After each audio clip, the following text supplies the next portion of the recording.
BJP দলের নেতৃত্বরা তাই আজকে পরিমাকে ধীরে ধীরে ধ্বংসের রাস্তায় নিয়ে যাচ্ছে।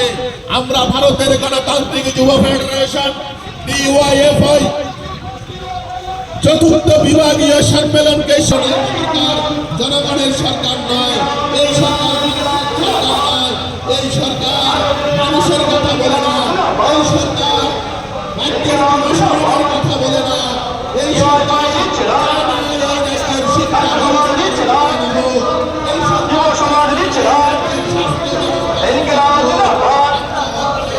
চতুর্থ সম্মেলনকে সামনে রেখে আজকের মিছিলে দলে দলে যোগ দেন। সংগঠনের চতুর্থ সম্মেলনকে সামনে রেখে আজকের প্রথম মিছিলে দলে দলে যোগ দেন। আরো জোরে আওয়াজ তুলুন ইনকিলাব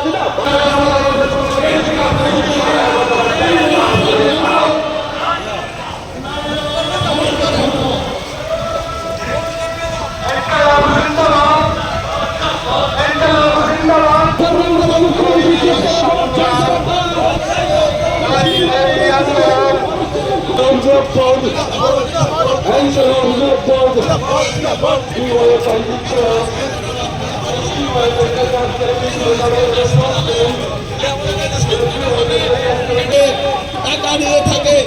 আপনারা দেখেছেন এই রাজ্যের উন্নয়নের টাকা লুটে পুটে খাচ্ছে। কিছুদিন আগে রাজ্যের ক্যাবিনেটের একজন সদস্য রাজ্য মন্ত্রিসভার গুরুত্বপূর্ণ মন্ত্রী সুধাংশু দাস ক্যামেরার সামনে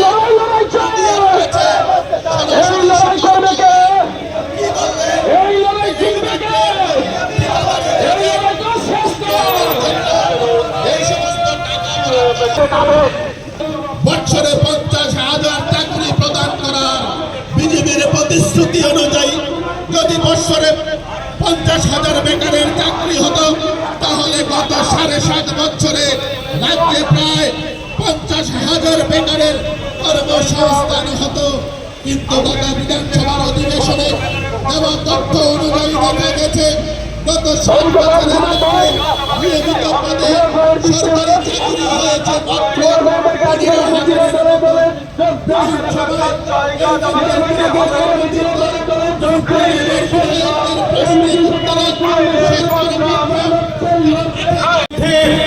গত 8 বছরে আপনারা সবাই জানেন চাকরির বাজার, কাজের বাজার মরুভূমিতে পরিণত করেছে।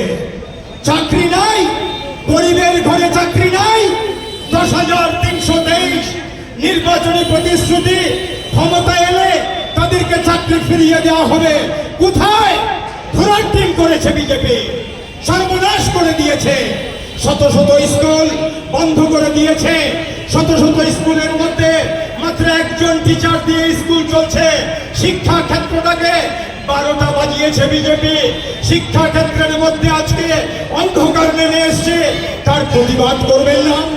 যারা বিজেপি করেন তাদের কাছে আমার আবেদন, আপনারা প্রতিবাদ করবেন না? মনে করুন তো নৃপেন চক্রবর্তী দশরথ এবং মানিক সরকারের যে গভর্নমেন্টগুলো ছিল তখন এই রাজ্যের মধ্যে শিক্ষার বাতাবরণ কি ছিল? আর আজকে আমাদের রাজ্যে শিক্ষা ক্ষেত্রে কি হচ্ছে? স্কুলগুলির মধ্যে শিক্ষার কোনো পরিবেশ নেই। সিলেবাস আজকে নষ্ট করে দিয়েছে। নানাভাবে শিক্ষকরা আক্রান্ত, নানাভাবে শিক্ষাকর্মীরা আক্রান্ত। স্কুলের মধ্যে, কলেজের মধ্যে, ইউনিভার্সিটির মধ্যে বিজেপির ছাত্র সংগঠনের গুন্ডামির কারণে গণতান্ত্রিক পরিবেশ আজকে ধ্বংস হয়ে গেছে। শিক্ষার সর্বনাশ করেছে। আর যারাও লেখাপড়া করে পাশ করে বেকার হয়েছে তাদের জন্য কোনো কাজ নেই, চাকরি নেই। একটার পর একটা টিপিএসসি এর ইন্টারভিউ ক্যান্সেল করে দিচ্ছে। হাজার হাজার সরকারি পদ শূন্য পড়ে আছে, একটি চাকরি নেই। বিধানসভার মধ্যে ঘোষণা করছে 50,000-এর বেশি শূন্য পদ। আমি বলছি আপনাদের কাছে, বামফ্রন্ট সরকার যখন 2018-তে চলে যায় এই রাজ্যে কর্মরত ছিল 1,60,000-এর মতো। আজকে 8 বছর পরে জনসংখ্যা বেড়েছে, অফিস বাড়ার কথা, পদ বাড়ার কথা। আজকে ত্রিপুরা রাজ্য সরকারি কর্মচারী 1,05,000-ও নয়, তারও কম 50,000-এর উপরে কর্মচারী অফিসার রিটায়ার করেছে, দেয়ার ইজ নো রিক্রুটমেন্ট।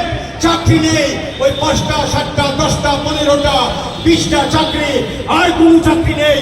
যারা বিজেপির ঝান্ডা নিয়ে সিপিএম কে পেটাচ্ছেন, তাদের কাছে আমার আবেদন, যুব মোর্চার বন্ধুরা যারা বিজেপি করেন তাদের কাছে আবেদন, আপনি আমাদের শত্রু না, আপনি মধ্যবিত্ত ঘরের সন্তান, আপনি গরিবের ঘরের সন্তান। আপনি কেন বিজেপির নেতাদের কথায় আপনার শ্রেণী মিত্র যে হতে পারে, আপনার মতোই গরিব একটি ছেলে লাল ঝান্ডা নিয়ে সাদা ডিওয়াইএফআইআর পতাকা নিয়ে আপনার দাবিতে লড়াই করছে, আপনি তার মাথায় বাড়ি দিচ্ছেন। এই ভুল করবেন না, এই রাজ্যের সর্বনাশ এই বিজেপি মাথা করে দিচ্ছে পাহাড়ে এবং সমতলে। এই মাথার নেতা, এই নেতার কারণে ট্রাইবেল এলাকার মধ্যে ট্রাইবেল ছেলে মেয়েদের আজকে চাকরি নাই, বেকারি, সন্তান বিক্রি করছে। বিজেপির বন্ধু মনে রাখবেন, এই মাথার নেতা, নিচে গন্ডগোল হচ্ছে, নিচে মাথা ভার্সেস বিজেপি, উপরে মিতালি, দিল্লিতে মিতালি। একবার গ্রেটার ত্রিপুরাল্যান্ড, আরেকবার ত্রিপুরাল্যান্ড, আরেকবার লাস্ট ফাইট, একের পর এক মিথ্যা প্রতিশ্রুতি দিয়ে ওই রাজবাড়ি থেকে, রাজবাড়ির যে নেতা, মাথার নেতা বিজেপির চাটুকারিতা করছে জনগণের মাথায় টুপি পরানোর জন্য, জনগণকে বিভ্রান্ত করার জন্য। মাথা এবং বিজেপি যুগপৎ এই রাজ্যটার সর্বনাশ করতে নেমেছে। এর বিরুদ্ধে আমাদের প্রতিবাদ। Tribal generation, tribal youth, Bengali generation, Bengali youth, আমরা ঐক্যবদ্ধভাবে জাতীয় উপজাতীয় অংশের যুব ছাত্র ভাই বোনেরা এই ত্রিপুরাকে রক্ষা করতে চাই, এটাই ডিওয়াইএফআই বলছে। এই জন্য ডিওয়াইএফআইকে আমি অভিবাদন জানাই, এই জন্য ডিওয়াইএফআইকে আমি প্রশংসা করি এই সভাতে দাঁড়িয়ে। কাজেই আজকে এই রাজ্যের মধ্যে এই সরকারের প্রতিশ্রুতি কর্মসংস্থানের, এই কর্মসংস্থানের প্রতিশ্রুতি শুধুর নিহারিকায় পরিণত হয়েছে। এই রাজ্যের মধ্যে শূন্য পদ পূরণ হয় না, এই রাজ্যের মধ্যে নতুন চাকরির পদ